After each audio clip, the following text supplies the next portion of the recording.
भारतीय चित्रपटसृष्टीत हा पहिला डबल व्हर्जन टॉकीज चित्रपट मानला जातो. त्या काळात महिलांनी चित्रपटात काम करणं हे सुद्धा खूप मोठी गोष्ट मानली जायची. आजपासून जवळपास 95 वर्षापूर्वी बनलेला हा मराठी चित्रपट सिनेमासाठी क्रांतिकारी ठरला आहे. मग प्रश्न पडतो, मराठीतील पहिला बोलपट कोणता? त्याचं उत्तर आहे, खूप जण लगेच राजा हरिश्चंद्र असं उत्तर देतील, पण हे उत्तर चुकीचं आहे. कारण राजा हरिश्चंद्र हा 1913 साली प्रदर्शित झालेला भारतातील पहिला चित्रपट होता, पण तो मूकपट होता, म्हणजे त्यात आवाज नव्हता. मग प्रश्न पडतो, मराठीतील पहिला बोलपट कोणता? त्याचं उत्तर आहे अयोध्येचा राजा.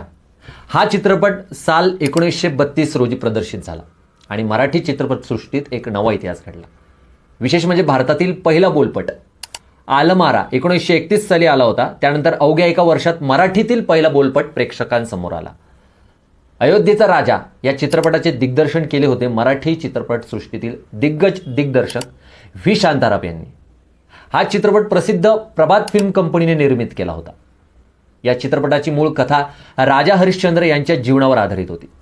सत्यासाठी सर्व काहीतरी त्याग करण्याचा राजाची ही प्रेरणादायी गोष्ट होती.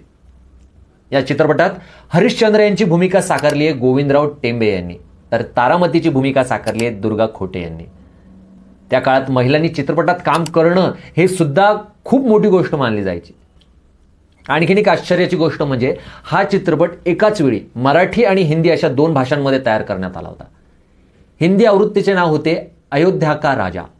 म्हणूनच भारतीय चित्रपटसृष्टीत हा पहिला डबल व्हर्जन टॉकीज चित्रपट मानला जातो. आजपासून जवळपास 95 वर्षापूर्वी बनलेला हा मराठी चित्रपट सिनेमासाठी क्रांतिकारी ठरला आहे. आवाज, संवाद आणि त्यातली गाणी यामुळे प्रेक्षकांना एक वेगळाच अनुभव मिळाला आणि मराठी चित्रपटसृष्टीने मूकपटातून बोलपटाकडे यशस्वी झेप घेतली. विशेष म्हणजे आजही अयोध्येचा राजा या चित्रपटाची प्रत उपलब्ध आहे. त्यामुळे मराठी चित्रपट इतिहासातील आजही हा अमूल्य ठेवा जतन केला गेला आहे, हे फार मोठी गोष्ट आहे. तर मित्रांनो, तुम्हाला या चित्रपटाबद्दल माहिती होती का? आणि अशाच मराठी इतिहासातील रंजक गोष्टी जाणून घ्यायच्या असतील तर व्हिडिओला लाईक करा, शेअर करा आणि चॅनल सबस्क्राईब करायला विसरू नका. जय महाराष्ट्र.